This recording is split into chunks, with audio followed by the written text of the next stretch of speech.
I only played 3 years, but I went to 2 Super Bowls. We won one, lost one. So it was short but exciting period in my life, and I was, right out of college, so it was very exciting. Gave me a good basis for the rest of my life.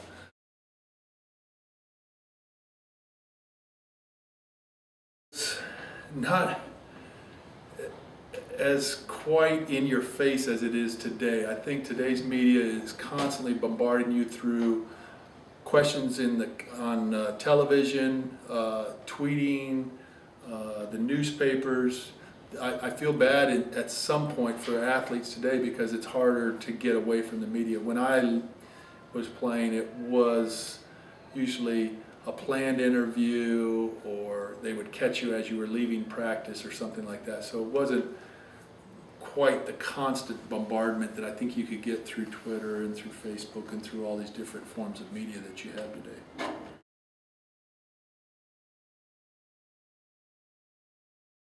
We played for a coach, Joe Gibbs, that constantly reminded us, watch what we say to the media, be careful of what you say to the media. So we didn't give any locker room board material, anything to the other team that they could put up on their billboards to entice them, to motivate them. So we were pretty careful, except for a few individuals like Dexter Manley and some of them.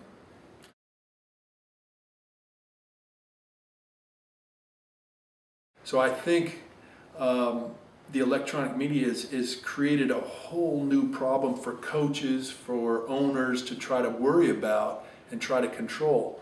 When I played, it was easy to kind of control the media, to limit the media, to limit access to your athletes, where now, thanks to Facebook and Twitter, it's going to be a challenge. And all you can do maybe is educate, school your athletes to think before they speak, and hopefully they will temper their remarks, and especially in sports when it's an emotional event, try to take some time before they talk. Today's athletes, like I mentioned earlier, are just learning to deal with all these new challenges as far as the media is concerned. They have to be more cognizant of what they say, when they say it, and be careful.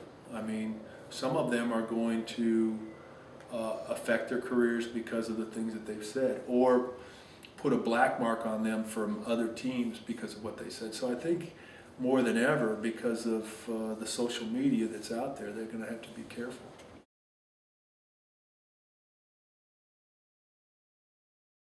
I think they can be a very big distraction in the wrong hands. I mean, with the wrong person.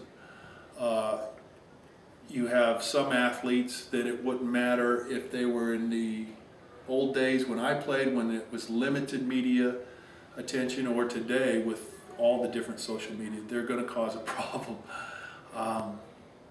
I played with a man, Dexter Manley, that was constantly being told, watch what he says, because he spoke first and thought later.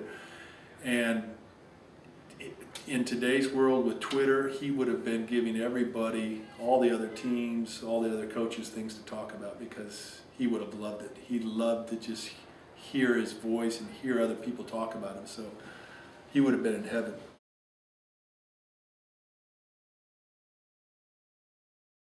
It is starting to affect the teams at the high school level now, because, for example, preseason stories that they do in the newspapers or on television often build a team up based on their previous season. So you have now to live up to this standard that they've built you up to, and it's a challenge for coaches to keep kids focused and not to believe everything that people have written about them. They have to go out and prove it. So it presents a challenge from that standpoint. The social media, Twitter, you're starting to see some between teams. Kids know each other from one team to the other, and we have seen some challenges and comments used on Twitter from so-and-so on this other team said something to them, and then they share it with the rest of the team. So it can create motivation for teams and things like that. but I don't think it's nearly, obviously to the level that it is in college and professional.